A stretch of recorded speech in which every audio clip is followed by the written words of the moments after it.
우리는 모두 예수를 믿고 구원받은 백성으로 살아가고 있습니다.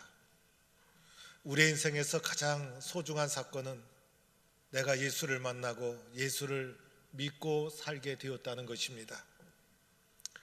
예수를 믿고 나서 옛사람을 벗어버리고 새 사람이 되었습니다.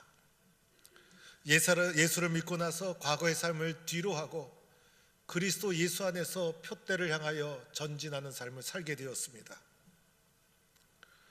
그런데 똑같이 예수를 믿고 똑같은 교회를 섬기고 있음에도 불구하고 똑같은 헌신, 똑같은 믿음, 똑같은 삶이 아니라는 것입니다. 사람마다 신앙의 정도, 영성의 깊이, 믿음의 헌신이 다 다르다는 것입니다. 교회는 사람들이 모여 이룬 공동체입니다. 교회에서 가장 중요한 것이 무엇입니까? 교회에서 가장 중요한 것은 바로 사람입니다. 그래서 예수님도 사람의 몸을 입고 오시지 않았습니까? 사람을 구원하기 위해서 아낌없이 자신을 내어주지 않았습니까? 사람을 위해서 복음이 필요한 것이고 사람이 없다면 교회는 아무 소용이 없습니다. 예수 그리스도의 복음으로 사람을 변화시키고 사람을 구원하고 사람을 위로하고 사람을 관리하고 사람을 훈련시켜 하나님의 백성으로 살아가도록 만드는 것, 그것이 교회에서 가장 소중한 것입니다. 그러다 보니 사람을 통해서 은혜 받고 사람을 통해서 하나님의 사랑을 경험하고 사람을 통해서 하나님의 나라를 위해서 헌신하는 아름다운 모습을 보게 되고 사람 속에 얼마나 아름다운 모습이 있는가, 사람을 통해서 주님의 사랑을 이 과정을 통해서 경험하게 됩니다. 그런데 때로는 사람 때문에 상처받고 사람 때문에 시달리고 사람 때문에 힘든 일을 겪게 되는 것이 사람들이 모인 교회의 현실, 이것이 문제라는 것입니다. 바울과 디모데도 마찬가지였어요. 디모데를 충성스럽게 여겨 따르는 사람도 있었지만은 디모데를 없이 여기는 사람, 디모데를 무시하는 사람. 그래서 바울은 디모데에게 내 연소함을 없이 여기지 못하게 하라, 믿음의 선한 싸움을 싸우라. 디모데 전서, 디모데 후서를 통해서 바울은 디모데를 격려하고 용기를 집어넣어주고, 그러는 가운데 오늘 디모데 후서 1장 15절 이하에서 나 바울도 너와 마찬가지로 때로는 기쁨도 얻었지만 상처도 받았다. 그래서 자신이 겪은 예를 들어서 디모데를 격려하고 있다는 것입니다. 바울에게도 돕는 자가 있는가 하면 떠나는 자가 있었고, 은혜를 전달하는 자가 있는가 하면 상처를 주는 자가 있었어요. 오늘 바울이 자신이 겪은 아픔과 기쁨, 그리고 시달림과 소망, 아픔과 기쁨을 함께 소개하고 있는데, 먼저 바울에게 아픔을 준 사람을 실제적으로 거론합니다. 부겔로와 허모게네라는 사람, 아픔을 전해준 사람이었어요. 이 사람을 가리켜 오늘 15절 말씀에 바울을 버린 자다, 그들은 나 바울을 버린 자다, 감정이 이입된 용어를 사용함으로 말미암아 바울 자신이 이 사람들 때문에 얼마나 큰 감정의 상처를 받았는가를 말해주고 있는 것이에요. 이 사람들은 교회를 버리고 복음을 버리고 바울을 버린 자들이었어요. 15절 말씀에 보면 모든 사람이 나를 버린 이라는 표현을 통해서 당시에 바울을 버리고 떠난 사람이 많았다는 것을 말해주고 있습니다. 이때 바울은 로마의 감옥에 갇혀 있었어요. 바울이 감옥에 갇히고 바울이 다른 사람의 공격을 받고 바울의 인생에서 가장 힘들고 어려울 때 바울을 버리고 떠나는 사람이 많이 일어났는데, 그 중에서 부겔로와 허모게네, 실명을 거론해요. 왜 실명을 거론하는 것일까요? 좋은 일도 아닌데 이렇게 안 좋은 일에 실명을 거론하면서 두 사람을 특별히 언급하는 이유가 무엇일까요? 이 두 사람이 어떤 사람인지 성경에는 이곳 외에는 나와 있지 않아요. 이 두 사람이 실명으로 언급된 이유를 단지 추측할 수 있을 뿐이에요. 두 사람을 실명으로 언급한 이유는 이러할 거예요. 교회의 중직자였기 때문에, 교회의 중요한 인물이었기 때문에, 교회 많은 사람들이 알고 있었던 사람이었기 때문에, 교회를 충성하던 믿음의 사람이었기 때문에, 그래서 널리 잘 알려진 사람이었다는 거예요. 그런데 이 두 사람이 교회를 버리고 바울을 버리고 복음을 버리고 떠나리라는 것 아무도 예상하지 못했어요. 다른 사람은 떠나더라도 저 두 사람은 그렇지 않을 것이다. 많은 사람이 믿었어요. 예수 믿는 사람의 본이 되었던 사람이었어요. 모든 사람의 신뢰를 받던 사람이었어요. 그런데 이 두 사람이 그만 떠나고 말았어요. 이 두 사람의 떠남이 교회에 큰 상처를 주었고, 바울이 이 두 사람으로 말미암아 겪은 정신적 충격은 이루 말할 수가 없었어요. 그래서 이 두 사람을 특별히 실명을 거론하며 언급하고 있다는 것이에요. 사랑하는 성도 여러분, 왜 이렇게 복음을 버리고 떠나가는 일이 일어나는 것일까요? 그것도 추측할 수 있을 뿐이에요. 이 두 사람이 나름대로 여러 가지 이유와 변명이 있을 수 있어요. 그러나 교회의 관점에서, 바울의 관점에서 이 두 사람이 떠난 이유가 무엇일까?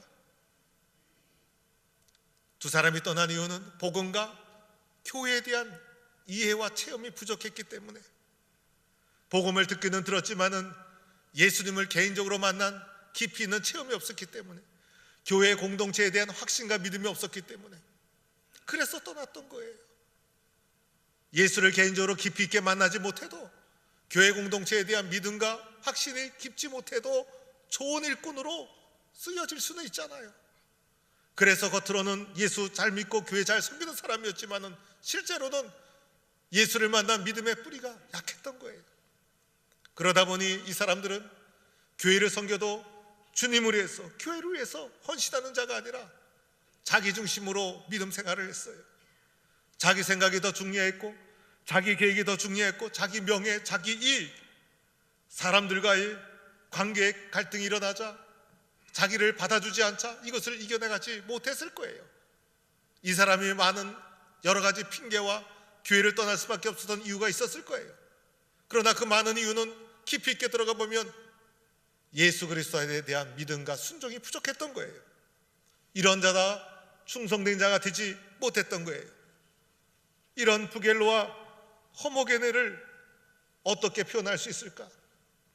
이러한 신앙인을 비겁한 신앙인이요, 부끄러운 신앙인이요, 무절제한 사람이요, 불충성한 사람이요, 이기적이고 변덕스러운 사람이요, 겉으로는 잘 믿는 척하지만은 속에는 자기 중심으로 예수를 믿는 사람이요, 그러다 보니 어려울 때 교회를 떠나고 바울을 버리고 복음을 버렸어요. 부끄러운 신앙인이었어요. 이런 부겔로와 허모게네와 같은 신앙인이 되지 않기를 주의 이름으로 축원합니다. 그런데 오늘 바울이 또 한 사람을 소개하죠. 오네시보로라는 사람. 오네시보로라는 사람, 부겔로와 허모게네는 딱 한 절. 오네시보로에 대해서는 16절, 16절 이하에 길게 대부분의 말씀을 오네시보로 한 사람을 소개하는데 할애하고 있어요. 오네시보로 이 사람을 기억할 때마다 바울의 마음속에 얼마나 기쁨이 충만했는지, 시작하자마자 주께서 오네시보로의 집에 긍휼을 베푸시옵소서 16절, 18절 마지막에 주의 긍휼을 잊게 하옵소서. 그리고 디모데후서 4장 19절 마지막 부분에 가서 오네시보로의 집에 문안하라. 오네시보로를 말할 때마다 구구절절 그를 축복하고 그를 주님 긍휼히 여겨 주옵소서, 그의 축복을 구하고 그에 대한 사랑을 간절히 표현하고 있어요. 도대체 오네시보로가 어떤 사람이었는가? 첫째로 오늘 말씀해 보니 오네시보로는 그가 나를 자주 격려해 주었다, 격려의 사람이었다는 거예요. 바울이 어렵고 힘들 때 바울을 격려해 주었어요. 바울 사도님 힘을 내세요. 바울 사도님 사랑합니다. 바울 사도님 용기를 내십시오. 바울도 인간인지라 힘이 떨어질 때 그의 곁에 서서 격려해 주었던 격려의 사람. 오네시보로가 자주 격려했다는 이 자주라는 표현은 오네시보로의 관심은 늘 바울이었어요. 그래서 바울이 힘든지 어려운지를 다 알고 있었어요. 기회 있을 때마다 격려했어요. 사도행전에 나오는 위로의 사람 바나바와 같은 사람, 바울에게는 오네시모로가 바로 그런 격려의 사람이었다는 거예요. 이 사람이 바울만 격려했을까요? 교회 공동체 내에 많은 사람들을 보면서 또 격려의 사람이었어요. 그래서 교회 공동체에 격려의 사람으로 쓰임받았던 오네시모로의 아름다운 모습, 바울은 그것을 칭찬하고 있는 거예요. 두 번째는 오늘 말씀해 보니 바울이 사슬에 매인 것을 부끄러워하지 아니하였다. 바울의 사슬이 매였다는 것은 바울이 지금 로마의 감옥에 갇혔다는 거예요. 사람이 옥에 갇히면요 비참해지죠. 오늘날의 감옥은 그래도 인권이라는 것도 나름대로 보장해 주잖아요. 그리고요 어느 날 포항교도소 소개가 나오는데 괜찮더라고요. 가만히 있어도 하루 세끼 다 먹여주고 따뜻한 데서 채워주고. 그런데 당시의 감옥은 얼마나 열악합니까? 바울의 감옥에 갇히게 되자 피해가 나한테 돌아올까봐 바울을 떠나버리는 사람들, 복음을 외면하는 사람들, 심지어 바울에 대해서 좋지 않은 부정적인 소문을 퍼뜨리는 사람들, 감옥에 갇혔다는 현실보다도 바울을 비난하고 떠나는 사람들로 인하여 받은 상처와 아픔이 더 컸을 거예요. 그런데 오네시모로 감옥에 갇힌 바울을 부끄러워하지 아니하였다. 환경계 상황에 따라 바뀌는 것이 아니라 바울이 오게 했던 교회에 있던 어떤 상황, 어떤 환경에서도 믿음과 신뢰를 지켰던 사람, 오네시모로였다는 것이에요. 세 번째는 로마에 있을 때 나를 부지런히 찾아와 만나 주었다는 거예요. 오네시모로는 지금 에베소, 지금의 터키지만, 그런데 바울은 로마의 감옥, 터키 바로 이웃집 가는 것도 아니었어요. 국내에서 움직이는 것도 아니었어요. 로마로 가기 위해서 당시 도보로 찾아가야 됐고 배를 타고 찾아가야 됐고 먼 길, 위험이 도사리는 길이었지만은 그곳까지 부지런히 바울을 찾아와 감옥에는 바울을 위로했던 사람, 로마까지 찾아오는 엄청난 수고를 아끼지 않았던 사람, 놀랍게도 직접 그 먼 길을 찾아와 감옥에서 가장 힘들 때 바울을 도와준 사람, 오네시모로, 이러한 사람이었다는 거예요. 네 번째는 마지막 절에 나오죠. 에베소에서 많이 봉사하였다. 에베소 교회의 소중한 봉사자였어요. 이 사람은 교회 봉사에 늘 앞장서던 사람이었어요. 교회는 세 가지 꾼이 있다고 하지 않습니까? 말만 하는 말꾼, 구경하는 구경꾼, 봉사하는 일꾼. 그런데 이 사람은 일꾼이었어요. 실제로 교회를 위해서 많은 봉사를 했어요. 우리 교회도 많은 사람들의 봉사에 의해서 교회가 세워지고 있어요. 실제로 빗자루를 들고 걸레를 잡고 수고하고 봉사할 때 믿음이 뭔지, 교회를 어떻게 섬겨야 되는지, 함께 봉사하는 사람이 얼마나 소중한지 구체적이고 실제적으로 신앙이 성장하게 되어 있는 것이에요. 교회는 자원하는 봉사자들의 섬김을 통해 세워지는 것, 재직이라는 단어 자체가 디아코노스, 봉사자라는 언에서 온 거예요. 우리의 봉사, 우리의 섬김으로 교회가 세워지는 거예요. 그런데 오네시모로가 에베소 교회를 위해서 훌륭하게 봉사한 봉사자였다. 오네시모로 어떠한 사람으로 정리할 수 있겠습니까? 사랑의 사람이요, 용기의 사람이요, 봉사의 사람이요, 충성의 사람이요, 인내의 사람이요, 격려의 사람이요, 신실한 사람이었다는 것이에요. 사랑하는 성도 여러분, 우리는 어떤 사람이 되어야 하겠습니까? 성경에는 충성스러운 사람도 나왔지만 이와 같이 불충성한 사람도 나오는 거예요. 베드로와 바울도 나오지만 유다와 아간, 가인도 등장하는 거예요. 오네시모로도 등장하지만 부겔로와 허모게네도 소개되고 있는 거예요. 어떤 사람으로 나는 남아야 되는가? 나의 믿음의 발자취는 교회 공동체 안에 생명책에 주님 앞에 기억되고 있는데 나는 어떠한 사람으로 남아야 되는가? 충성스럽게 소명을 이어가는 사람이 되기를 주의 이름으로 축원합니다. 베드로처럼, 바울처럼 바나바처럼, 디모데처럼, 오네시모처럼 충성스럽게 소명을 이어가고 사명을 이어가는 사람, 변함없이 하나님의 앞에 쓰임받는 이런 주님의 사람이 되기를 주의 이름으로 축원합니다. 그런데 오늘 바울이 오네시모로를 칭찬하면서 우리들이 주의 깊게 살펴봐야 될 장면이 있어요. 그것은 바로 목회자 바울과 오네시모로, 그리고 바울이 지적한 부겔로와 호모게네, 모든 것이 목회자 바울과 긴밀하게 관계가 되어 있더라는 거예요. 바울이 오네시모로를 격려하고 오네시모로가 바울을 격려하고 바울을 부끄러워하지 않고 바울을 찾아와고 바울과 관계된 일을 다 언급하고 있더라는 거예요. 모두가 목회자 바울과 관계된 일이었어요. 오네시모로를 칭찬하는 것 중에 에베소 교회 일꾼이었다라는 한 가지 외에 나머지 세 가지는 모두가 바울과의 관계된 일이었어요. 부겔로와 호모게네가 복음을 떠난 것을 바울은 이렇게 표현합니다. 나를 버렸다. 나를 버렸다. 바울 자신과의 관계 속에서 설명해 나가고 있다는 거예요. 즉 교회에 대한 충성, 복음에 대한 충성, 성숙한 신앙인으로 성장하는 것, 주님 앞에 더 깊이 아름답게 헌신하는 것, 목회자와의 관계와 무관하지 않다는 거예요.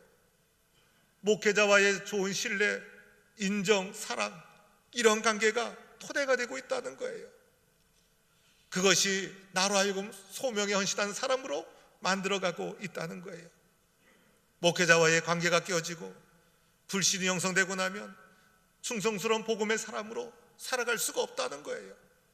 목회자를 통해 은혜를 받아야 충성하는 신앙이 되는 것이고 기쁨으로 교회를 섬기는 것이고 신앙이 성장할 수밖에 없다는 거예요. 그래서 부겔로와 그리고 오네시모로 이 모든 것은 목회자와의 관계가 소중하게 연결되어 있다는 것을 알게 됩니다. 교회를 섬길 때 때로는 우리는 이런 생각을 할 때가 있을 거예요.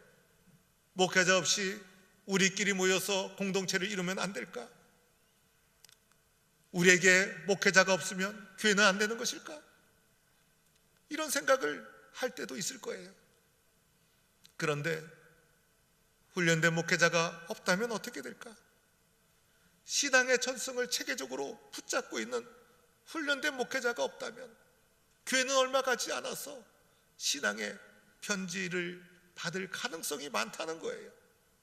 복음의 중심이 사라지고 단순히 사람의 비유를 맞추고 사람들이 자기를 좋아하는 것을 따라가는 교회가 편질되고 더 나아가 사유화될 수밖에 없을 거예요.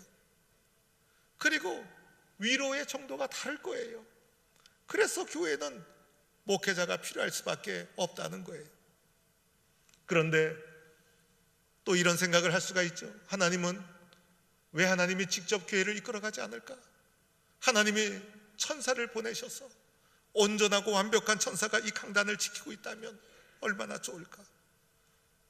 목회자라도 흠이 있고 연약한데 흠이 있는 인간을 통해서 하나님은 왜 교회를 이끌어가는 것일까? 완전한 천사가 이 강단을 지키고 있다면 교회는 얼마나 좋을까? 그런데 부족하고 연약하지만은 인간 목회자를 세워서 교회를 이끌어가는 것이 하나님의 뜻이에요. 하나님은 바울을 세우고 디모데를 세우고 모세를 통해서 다윗을 통해서 하나님의 나라를 만들어가지 않았습니까? 예수님 스스로가 인간의 몸을 입고 오지 않았습니까?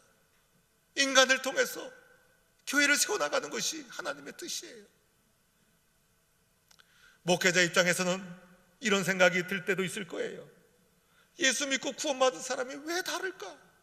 똑같은 예수 믿고 은혜 받았으면 과거는 다르더라도 예수 믿고 나서는 다 똑같았으면 얼마나 좋을까? 이 강단에서 제가 말씀을 전할 때 똑같은 크기로 다 은혜를 골고루 받았으면 얼마나 좋을까? 은혜 받는 사람이 있는가 하면 딴 생각하는 사람도 있고 성숙한 사람도 있는가 하면 뒤에서 조롱하는 사람도 있고 왜 이런 사람들이 다양하게 구성되어 있는 것일까? 예수 믿고 나서 왜 똑같이 변화되지 않는 것일까? 그런데 다양한 사람들이 모여 있다는 것이 하나님의 뜻이에요. 그것이 하나님의 방법이라는 것입니다. 왜 하나님은 이런 방법, 이런 뜻을 사용하고 있을까요? 흠이 있는 모습을 볼 때, 서로 다른 모습을 볼 때 너희가 그리스도의 사랑으로 메꾸어 주라는 뜻이 있는 거예요. 나와 생각이 다르고 성격이 다를 때 이해하고 격려하고 조화를 이루라는 하나님의 뜻이 있는 거예요. 내 생각과 다르더라도 순종하라는 하나님의 뜻이 속에 담겨 있는 거예요. 이 과정을 통해서 하나님은 나를 성숙한 사람으로 만들어가고 있는 거예요.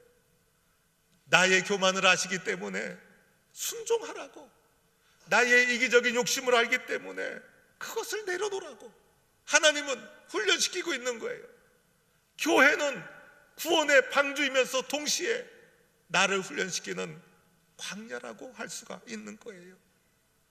부족함에도 불구하고, 다름에도 불구하고 축복하고 순종하고 사랑하고 헌신하도록 나를 만들어주고 있는 거예요.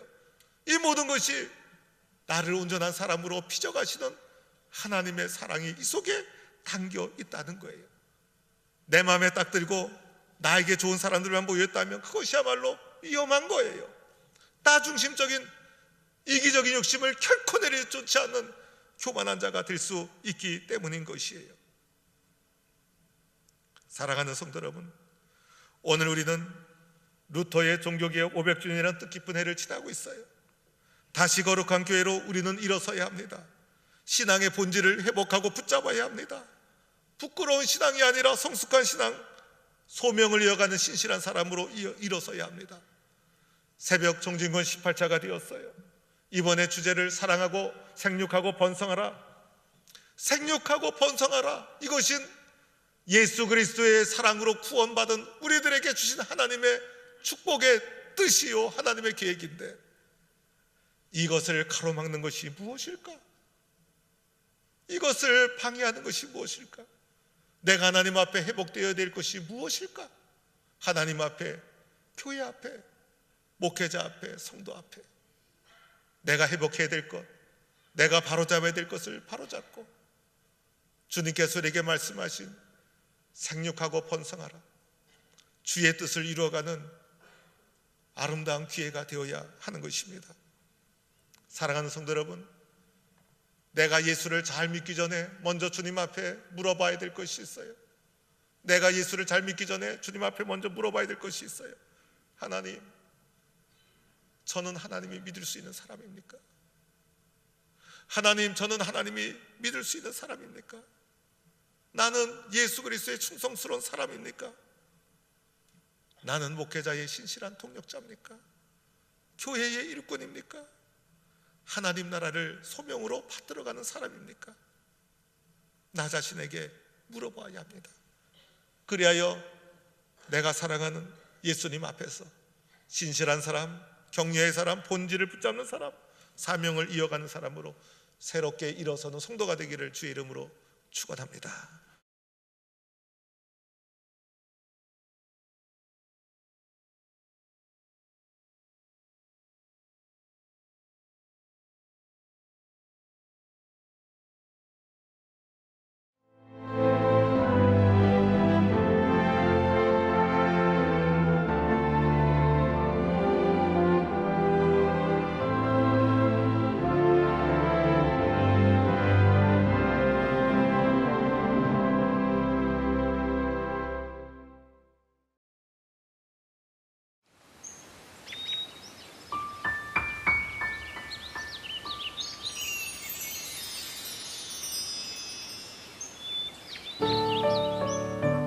생명을 살리는 방송 CBS TV